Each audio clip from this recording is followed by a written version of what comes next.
बिस्मिल्लाहिर्रहमानिर्रहीम। मोअज़्ज़ज़ नाज़रीन व सामीन, अस्सलामु अलैकुम। सब दोस्तों का शुक्रिया जिन्होंने दुआएं की, उनका भी शुक्रिया, और जिन्होंने कुछ मुतालबात किए उनका भी शुक्रिया कि उन्होंने मुझे इस काबिल समझा।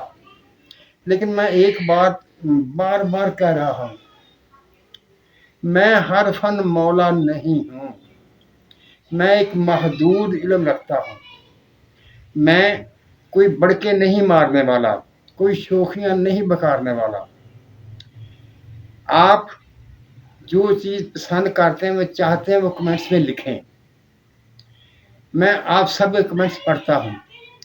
अगर मैं उसके बारे में जानता हूँ तो उसका जवाब में वीडियो आपको मिल जाएगी। अगर उसके जवाब में वीडियो नहीं आ रही तो इसका मतलब ये होगा कि मैं उसके बारे में नहीं जानता। मैं एक मेयार कायम रखना चाहता हूँ। मैंने जो शुरू दिन से लेकर एक मेयार कायम किया, वो ये कि मैं जो बात कहूँ वो सच हो, और जो कहूँ वैसे ही वो नुस्खा करता हो, उसमें कोई फ़र्क ना हो। मैं लाफज़नी करने वाला नहीं हूँ, ना मैं लाफज़नी करूँगा, और ना ही इस बात पर आप मुझसे नाराज़ हों कि मैंने इसके बारे में कोई वीडियो नहीं बनाई। अगर मैं उस बारे में वीडियो ना बनाऊं तो आप ये समझ लीजिएगा कि मैं उस बारे में कुछ नहीं जानता। एक दोस्त ने कहा कि आप हीरे के बारे में वीडियो बनाएं। मैं हीरे के बारे में नहीं जानता, खुली बात है। मैं जो जानता हूँ वही कहूँगा मैं जानता हूँ। जो नहीं जानता मैं उसके बारे में साफ कह दूंगा मैं नहीं जानता। मैंने हीरे को आज तक इस्तेमाल नहीं किया, ना उसका पुश्ता किया, ना उसे खुराकी तौर पर इस्तेमाल किया, और ना उसे कीमियाई तौर पर इस्तेमाल किया। लिहाजा डायमंड या हीरे के बारे में मेरी कभी कोई वीडियो नहीं आएगी, क्योंकि मैं उस बारे जानता ही नहीं, और मैं उसके बारे क्या वीडियो बनाऊं। झूठ मैं बोलना नहीं चाहता, ना मैं इंशाल्लाह कभी झूठ बोलूँगा। इसलिए हीरे की वीडियो से माजरत। बाकी एक दोस्त जो रिटायर्ड टीचर हैं, उन्होंने लिखा कमेंट्स में कि मुझे दमे और बलगम में बहुत तकलीफ़ है, इसके लिए कोई नुस्खा बता दीजिए। मैं खुद भी टीचर हूँ, रिटायर हूँ, लिहाजा उनकी बात को लेकर मैं आज आपके सामने जो नुस्खा रखने लगा हूँ, आप इसे संभाल लीजिए, इसको अपने पास महफूज रख लीजिए। अगर आपने ये नुस्खा संभाल कर रखा तो आपकी नस्लों के काम आएगा। दमे पर काम करेगा, सांस की तंगी के लिए काम करेगा, और नसें बंद होती हैं उन पर काम करेगा, यानी हार्ट अटैक के लिए एक मुहाफ़िज़ का काम करेगा। शरियानों में कोई मवाद वगैरह जमने नहीं देगा। मैं फिर ये आपसे माज़रत करने लगा हूँ कि जिस चीज़ के बारे में मैं नहीं जानता हूँगा वो मैं उसके बारे में वीडियो नहीं बनाऊँगा, ना मैं उस पर कोई लाफज़नी करूँगा। जो हकीकत मेरे पास होगी, जिसके बारे में जानता हूँगा और उस पर मैं इत्मीनान रखता हूँगा, वही आपके सामने आएगी। आइए अब हम उसकी तरफ चलते हैं। बहुत सस्ता, बहुत आसान और बहुत पावरफुल और बहुत कारगर नुस्खा है। इसीलिए मैं कह रहा हूँ कि आप इसे अपने को महफूज कर लीजिए, ताकि आपकी नस्लों तक चले और आपकी नस्लें भी इसे इस्तेमाल करती रहें और मुझे दुआएं दें। आइए नुस्खे अज़ा। नौशादा ठीकरी 50 ग्राम, मगा या काली मिर्च 50 ग्राम, सूंड 50 ग्राम। ये 3 चीज़ें हो गई। आपने कुछ नहीं करना इन्हें, आप इसे बाज़ार से लेंगे और बाज़ार से ही पिसवा लेंगे। जब आप इसे पिसवा लेंगे तो आपने क्या करना है, 10 ग्राम आपने हड़ताल वर्किया ले लेना है। 4 चीज़ें हो गई। 3 वो जो आपने पिसवा ली हैं, और अब उसे आप छान लेंगे। चाहे आटे वाली छानी हर घर में होती है, उसके लिए छान लें, क्योंकि जो सूंड होती है ना, उसके रेशे होते हैं, वो ख़राब करते रहते हैं। आपने इसे छान कर वो बाहर निकाल देने हैं। जब आपने उसे छान लिया तो आपने क्या करना है, जो आपने 10 ग्राम हड़ताल वर्किया ली है तो उसे एक ऐसे खरल में जो पत्थर का हो, चीनी का ना हो, क्योंकि अगर आप चीनी वाला खरल लेंगे तो उसमें इसकी घिसाई नहीं होगी और ये दवा अच्छे तरीके से नहीं बनेगी। आपने वो पत्थर वाला खरल लेना है और उसमें अच्छी तरह से वर्किया को जरा पीस लेना है, यहाँ तक कि इसकी चमक खत्म हो जाए। जब इसकी चमक खत्म हो जाएगी तो आपने वो 3 अशिया का जो पाउडर बना कर रखा था, जिसे आपने स्टेनर में से छान लिया था, उसका चमचा चमचा डालते जाएंगे और उसे खल करते रहेंगे। ये एक पीले रंग का पाउडर बनता जाएगा। आपने सारी दवा रगड़ते हुए आपस में उसे मिक्स कर लेना है। जब ये अच्छी तरह से मिक्स हो जाएगी और इसमें आपको हड़ताल वर्किया के रेजे नजर नहीं आएंगे तो समझ लीजिए आपका नुस्खा तैयार हो गया। जिस कदर ज्यादा रगड़ाई आप कर लेंगे उसी कदर ये पावरफुल होता जाएगा। आमतौर पर 3 या 4 घंटे की रगड़ाई करने के बाद ये नुस्खा बन जाता है, काबिल इस्तेमाल हो जाता है। लेकिन आप जिस कदर इसकी रगड़ाई ज़्यादा करते चले जाएंगे उसी कदर ये पावरफुल होता जाएगा, क्योंकि इनके एटम्स, इनके अज्जा आपसे मिलते रहेंगे और एक म्यार बनाते जाएंगे। अब आइए ये देखते हैं कि इसको इस्तेमाल कैसे करना है। ये नुस्खा तो आपका तैयार हो गया, अब रह गया कि इस्तेमाल कहाँ कहाँ करना है, कैसे करना है। तो आप इस तरह करेंगे कि आप 100 ग्राम शहद लेंगे और 10 ग्राम के करीब ये बना हुआ पाउडर उस शहद में मिला देंगे। आपकी दवाई तैयार हो गई, काबिल इस्तेमाल हो गई।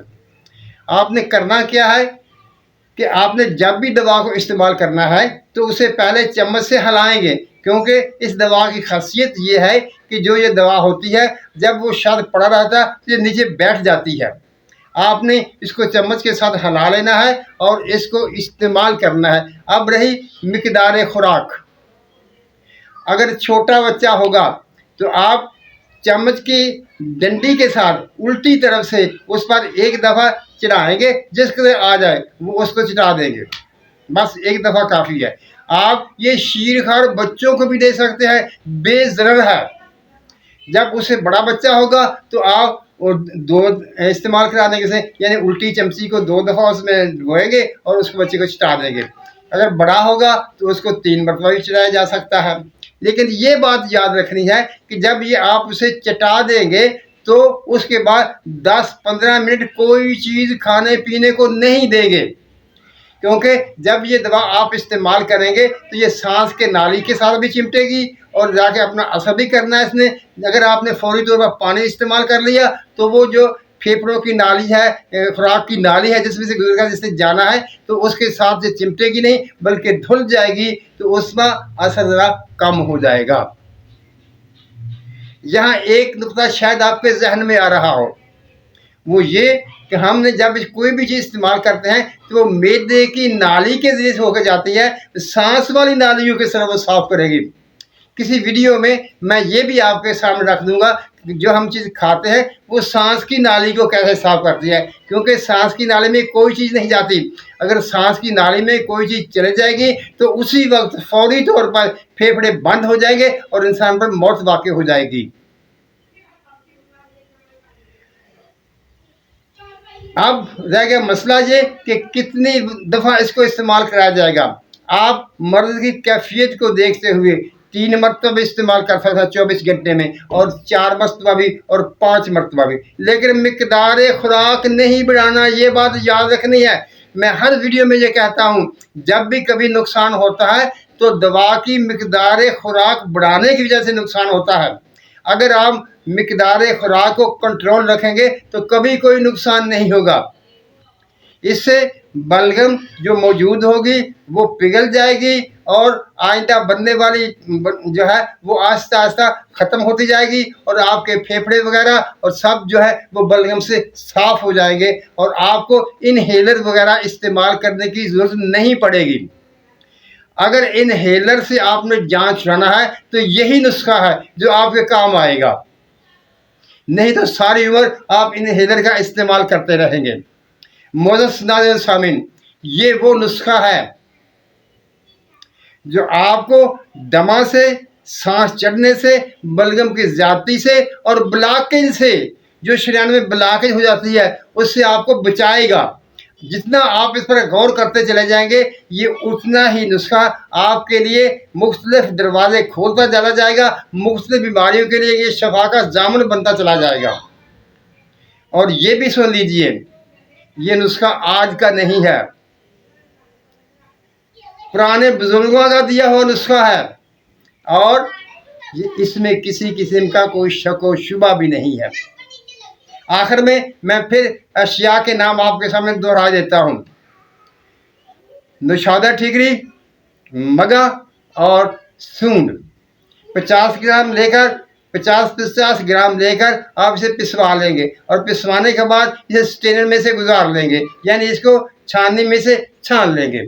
जब ये छान लेंगे तो आपने 10 ग्राम, यानी वो तीनों चीज़ें जो थी वो आपने 50 ग्राम लेना थी, और हड़ताल वर्किया आपने 10 ग्राम लेना है। किसी ना घिसने वाले खरल में, पत्थर के खरल में आप पहले वर्किया को अच्छी तरह से पीस लेंगे, और फिर उसके बाद वो साफ पाउडर में से 1 चम्मच डालते जाएंगे और खरल करते जाएंगे। इस हद तक खरल करना है कि वर्किया की चमक बाकी ना रहे और उसके रेजे आपको उस पाउडर में नजर ना आए।